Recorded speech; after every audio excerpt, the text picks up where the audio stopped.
기도하겠습니다. 좋으신 아버지 하나님, 오늘도 저희들에게 이 아침의 시간을 허락하여 주시고 이렇게 깨어서 말씀 가운데 하루를 출발할 수 있게 하시니 감사를 드립니다.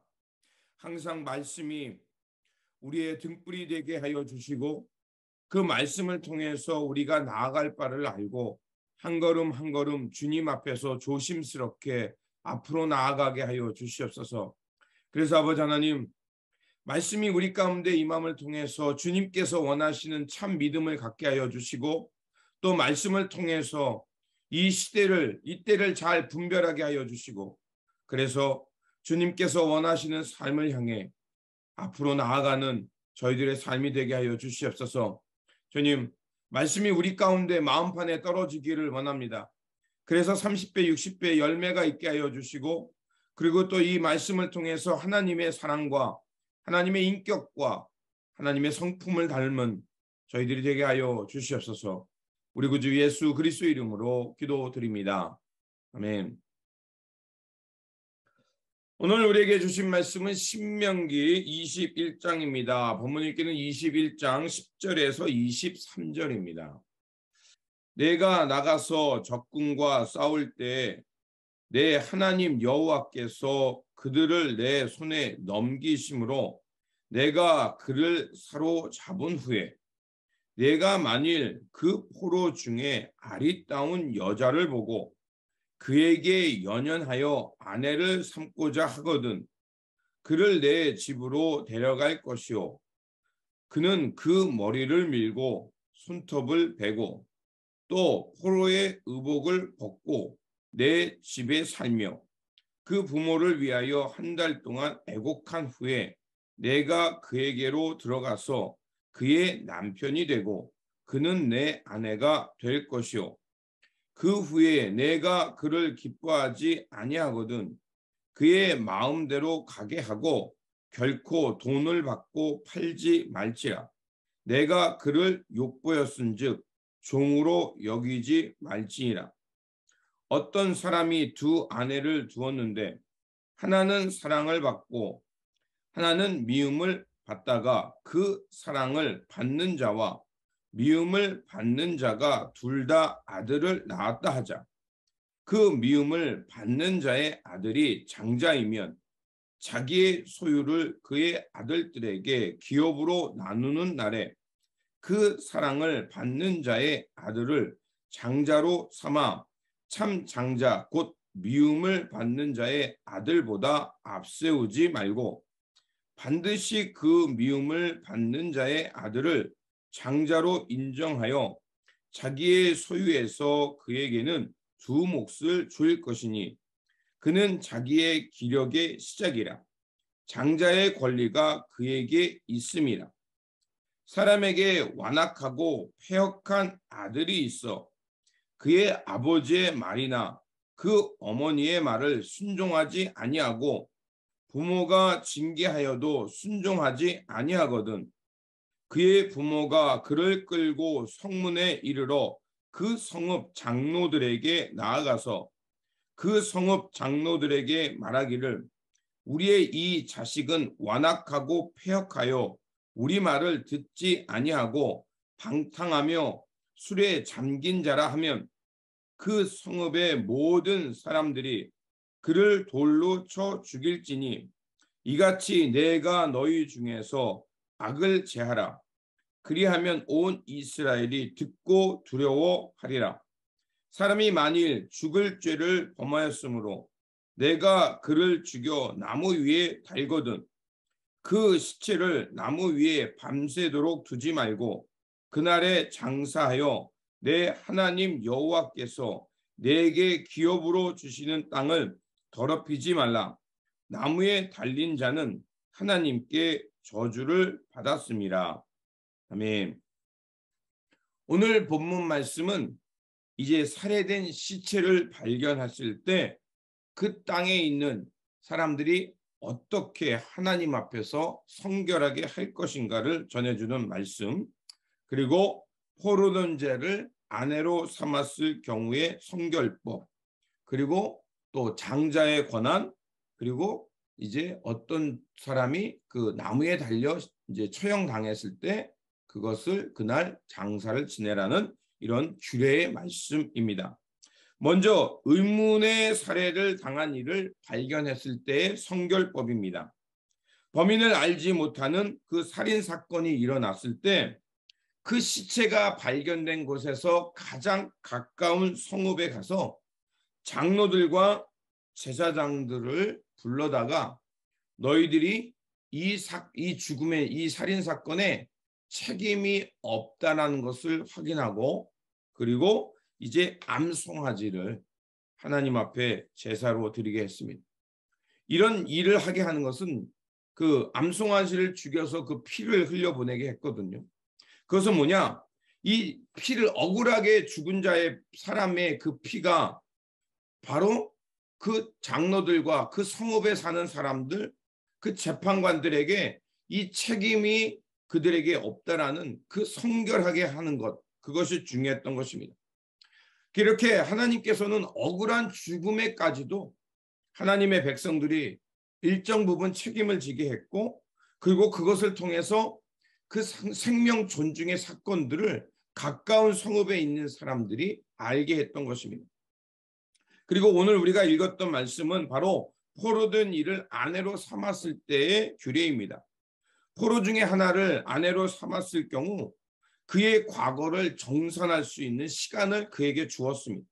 의복을 벗고 머리를 밀고 손톱을 밀어서 이제 그것을 그 옛사람의 일에서 과거에서 그것을 끊어내는 시간을 주게 했던 거죠. 그리고 만약에 그 포로로 아내를 삼았지만 마음이 변했을 경우 그 사람이 그 여인은 아내였었기 때문에 전리품처럼 마음대로 다루지 못하게 했습니다. 왜냐하면 그 여인을 네가 아내로 삼았었기 때문에 그 사람을 싫어할 경우 돌려보낼 때 매매하거나 그거를 전리품처럼 다루지 말고 하나의 여성으로 생명을 존중하게 했다는 것입니다. 그리고 두 번째로 장자권입니다. 장자권의 규례입니다. 고대 사회 속에서는 일부 다처제가 있는 경우가 있었습니다. 그리고 그런 일부 다처제가 있는 경우에서 아무래도 그 아내들이 많기 때문에 그 중에서 더 편애하는 사람들이 있었다는 것입니다. 그럴 경우 만약에 아들을 낳았을 때 누구에게 장자권을 우선적으로 주어야 하는가라는 문제가 생겼던 것입니다. 그때 모세는 두 아내 중에 더 사랑하는 자와 덜 사랑하는 자 중에서 아들이 태어났다 하여도 먼저 태어난 자, 네가 먼저 택해서 아내를 삼고 그에게 태어난 그 애가 장자이므로 그에게 몫을 2배로 주라고 말합니다. 자, 그렇게 장자권의 특권을 그에게 주라고 하는 이유는 17절에 보면 반드시 그 미움을 받는 자의 아들을 장자로 인정하여 자기의 소유에서 그에게 두 몫을 줄 것이니 그는 자기의 기력의 시작이라 장자의 권리가 그에게 있습니다.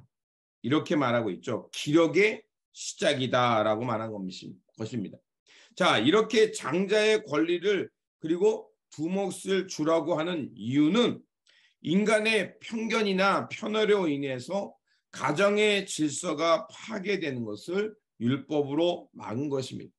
또한 기력의 시작이라는 것은 바로 그런 먼저 난 아들이라는 것은 이 특권은 하나님이 그에게 주신 것이다. 그렇기 때문에 그 특권을 침범하지 말라라는 것입니다. 그래서 하나님은 먼저 난 자를 하나님의 장자의 특권을 그에게 주도록 했던 것을 볼 수가 있습니다. 그리고 부모를 거역한 아들에 대한 그 심판의 얘기가 나오거든요. 자, 부모를 모독하는 행위입니다. 이것은 고대 이스라엘 사회 속에서 부모는 곧 하나님의 권위를 물려받는 행위였습니다. 그렇기 때문에 부모를 모독하고 부모에게 이렇게 불순종하는 건 뭡니까? 곧 하나님을 향해 하나님의 권위에 도전하는 것으로 보았습니다. 그래서 이렇게 아주 엄중한 처벌이 있다라는 것을 향해 말함을 통해서 다시는 이런 부모의 권위에 도전하지 말고 순종하라는 것을 그들의 삶 속에, 일상 속에 배우도록 했던 겁니다. 실제로 자식을 이렇게 공개 처형으로 했다는 그런 일들은 참 찾아보기 어렵잖아요. 예. 처럼 이렇게 부모의 권위를 인정하라는 그 가정적인 규례를 말하는 것입니다. 그리고 마지막으로 이제 나무에 달려 죽은 그 시체를 처리하는 것입니다. 그것을 밤새도록 두지 말고 그날 저녁에 매장하라고 말한 겁니다. 이것은 한마디로 가중 처벌을 금지하는 규례입니다. 하나님께서 허락하신 그 땅에서 누군가 범죄하여 그가 죽었다 하면 이제 죽었지만 그 죽은 시체를 밤새도록 매달아서 그게 그 존재가 아주 무겁고 수치스럽게 하지 않도록 하라는 것이었습니다. 그러니까 죽은 시체까지도 하나님은 이제 그가 그 죽음으로 끝났기 때문에 더 치욕적인 죽음을 맞이하지 않도록 했던 것입니다. 이것을 통해서 죽은 자의 삶뿐만이 아니라 그 땅에 함께 살아가는 사람들이 생명을 존중하고 거룩함을 어떻게 지켜낼 것인가를 하나님은 세세토록 말한 것입니다. 또한 우리가 여기서 알 수 있는 것은 예수님의 십자가의 죽음이죠. 주님께서 십자가에서 달려 돌아갔을 때 아리마대 요셉이라는 사람이 그 예수님의 시체를 달라고 해서 그날 저녁에 예수님을 장사지내는 것을 볼 수가 있습니다. 자, 이 사건을 사도 바울은 갈라디아서 3장 13절에 예수님께서 스스로 세상의 죄를 감당하시기 위해 율법의 저주를 풀기 위해 이 일을 행하셨다라고 얘기하기도 합니다. 자, 이런 규례들, 오늘 나와 있는 억울한 죽음, 또 죽음의 원인을 알 수 없는 죽음들, 포로된 아내, 장자의 권리, 그리고 부모를 거역하지 말라는 거, 그리고 죽은 시체를 밤새도록 두지 말라는 이런 규례들은 결국 생명 존중과 타자의 생명까지도 사랑하고 아끼라는 하나님의 뜻인 것입니다. 이렇게 생명을 귀하게 여기고 타자를 내가 긍휼히 여길 줄 아는 사람의 모습이 하나님 백성의 모습이고 이 땅에서 거룩하게 살아가는 삶의 모습이라는 것입니다. 오늘 우리에게 주신 일상, 하나님께서 주신 하나님 나라의 삶인 것이라 믿습니다. 그렇기 때문에 우리가 언약 백성답게 다시 한번 타자의 생명을 존중하면서 우리가 할 수 있는 최선을 다해서 이웃들에게 평화와 의를 실천하면서 거룩하게 살아가야 합니다. 오늘 주신 이 일상 속에서 바로 이런 말씀들을 생각하면서 이웃사랑 그리고 타자의 생명과 존중 이런 배려의 삶을 실천하면서 하나님 앞에서 거룩하게 살아가는 거룩한 백성들 되시기를 주님의 이름으로 축원드립니다. 기도하겠습니다. 생명을 귀하게 여기시는 하나님, 누군가의 생명을 해치고 억눌리는 세상을 거룩한 땅으로 만들 수 없음을 주님께서 가르쳐 주셨습니다. 그러하오니 언약 공동체로서 우리가 우리에게 주신 이 말씀들을 잘 기억하면서 누군가의 생명을 해치는 것을 금하게 하여 주시고 누군가의 삶을 빼앗거나 괴롭게 하는 일들을 멈추게 하여 주시옵소서. 또한 우리 사회는 끊임없이 사람의 욕망을 충족하기 위해 다른 이의 생명을 해치거나 해롭게 합니다. 그런 불의의 세상을 분별하게 하여 주시고 그 불의로부터 떠나서 하나님의 언약 백성, 거룩한 백성답게 하나님의 의의를 실천하며 살아가게 하여 주시옵소서. 그래서 생명을 사랑하고 존중하고 배려하는 이런 삶의 모습을 통해서 이 포악과 불의의 땅에 하나님 나라의 의의 씨앗을, 믿음의 씨앗을, 거룩한 씨앗을 뿌리며 살아가는 하나님 나라의 거룩한 청지기들 되게 하여 주시옵소서. 우리 구주 예수 그리스도의 이름으로 기도드립니다. 아멘.